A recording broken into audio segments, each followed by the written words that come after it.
त्या झाडाचं जेव्हा पूर्ण निर्माण होतं तर आपल्याला समजतं की हा आता उन्हाळा जवळ आला आहे.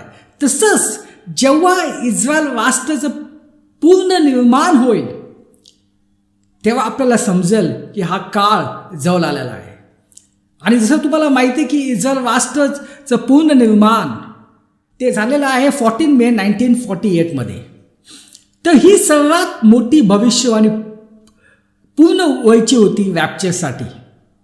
तर आता रॅप्चरसाठी कुठलीही भविष्यवाणी शिल्लक नाही आहे. ही सर्वात महत्त्वपूर्ण होती आणि ती झाली 14 मे 1948. आता दुसरी गोष्ट इथं काय म्हटलेलं आहे, ज्या पिढीने इस्रायल राष्ट्राचं पूर्ण निर्माण बघितलं तीच पिढी जी आहे क्लेशाच्या काळमधून जातील. प्रियानो, ती पिढी आता जिवंत आहे.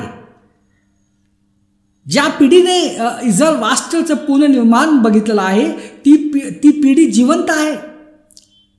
आणि हीच पिढी म्हणजे ही पिढी संपूर्ण होण्याच्या अगोदरच या सर्व गोष्टी होणार आहेत. जसं तुम्हाला माहिती आहे की पिढी जी असते ती 70 किंवा 80 वर्षाची असते बायबलच्या अनुसार. आता इस्रायल राष्ट्र गठन होऊन किती वर्ष झाले आहेत?